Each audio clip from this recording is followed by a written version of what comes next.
مرحبا. فرضت لجنة الانضباط التابعة للاتحاد الإفريقي لكرة القدم كاف عقوبات على الاتحاد السنغالي لكرة القدم والجامعة الملكية المغربية لكرة القدم، إضافة إلى عدد من اللاعبين والمسؤولين على خلفية الأحداث التي شهدها نهائي كأس إفريقيا المغرب 2025، والتي شكلت خرقا لأحكام قانون الانضباط للاتحاد الإفريقي لكرة القدم. وقد اتخذت لجنة الانضباط القرارات التالية: أولاً، بخصوص الاتحاد السنغالي لكرة القدم.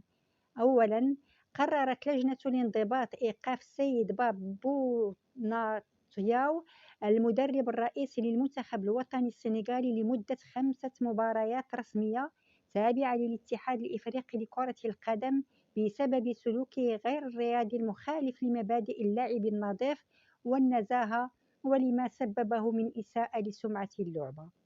كما تم تغريمه مبلغ 100 ألف دولار أمريكي. ثانياً، إيقاف لاعب المنتخب الوطني السنغالي السيد إليمان الشيخ باروي نداي لمدة مباراتين رسميتين تابعتين للاتحاد الإفريقي لكرة القدم بسبب سلوكه غير الرياضي اتجاه الحكم. ثالثاً، إيقاف لاعب المنتخب الوطني السنغالي السيد إسماعيل لاصار لمدة مباراتين رسميتين تابعتين للاتحاد الإفريقي لكرة القدم بسبب سلوكه غير الرياضي اتجاه الحكم. رابعاً، تغريم الاتحاد السنغالي لكرة القدم بمبلغ 300 ألف دولار أمريكي بسبب السلوك غير اللائق لجماهيره، والذي أساء إلى سمعة اللعبة في مخالفة لمبادئ اللعب النظيف والنزاهة المنصوص عليها في قانون الانضباط للاتحاد الإفريقي لكرة القدم. خامساً، تغريم الاتحاد السنغالي لكرة القدم مبلغ 300 ألف دولار أمريكي بسبب السلوك غير الرياضي للاعبيه وأعضاء الطاقم الفني في مخالفة لمبادئ اللعب النظيف والولاء والنزاهة، والذي أساء أيضاً إلى سمعة اللعبة. سادساً، تغريم الاتحاد السنغالي لكرة القدم مبلغ 15 ألف دولار أمريكي بسبب سوء سلوك المنتخب الوطني نتيجة حصوله 5 لاعبين على إنذارات. ثانياً، بخصوص الجامعة الملكية المغربية لكرة القدم. أولاً، إيقاف لاعب المنتخب الوطني المغربي السيد أشرف حكيمي لمدة مباراتين رسميتين تابعتين للاتحاد الإفريقي لكرة القدم، مع إيقاف تنفيذ مباراة واحدة لمدة سنة واحدة ابتداء من تاريخ هذا القرار بسبب سلوكه غير الرياضي.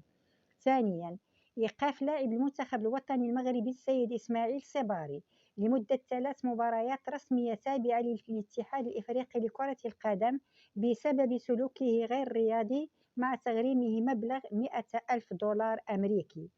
ثالثاً، تغريم الجامعة الملكية المغربية لكرة القدم مبلغ 200 ألف دولار أمريكي بسبب السلوك غير اللائق لجامع الكرات في الملعب خلال المباراة المذكورة.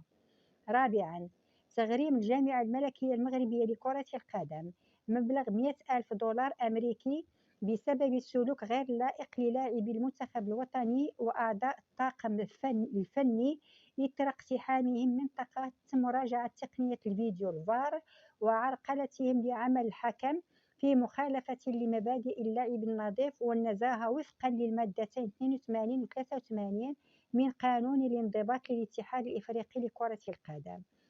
خامساً، تغريم الجامعة الملكية المغربية لكرة القدم مبلغ 15 ألف دولار أمريكي بسبب استعمال جماهيرها لأجهزة الليزر خلال المباراة المذكورة.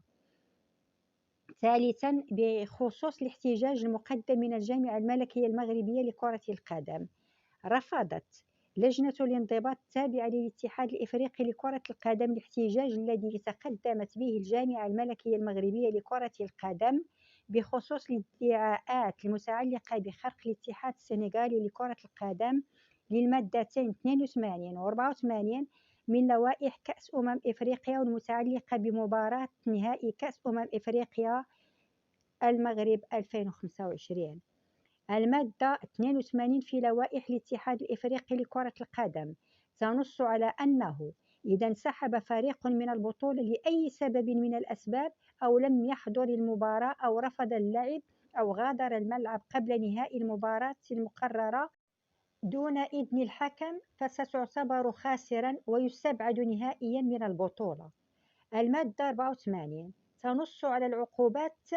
الفريق الذي يخالف نص المادة 82 يستبعد نهائيا من البطولة ويعتبر خاسرا بنتيجة 3 أهداف نظيفة أو أكثر، إذا كانت نتيجة المباراة لحظة الانسحاب أكثر من 3 أهداف، ويغرم بما لا يقل عن 20,000 دولار أمريكي، ويعتبر خاسرا للمباراة من حيث المبدأ. إلى اللقاء.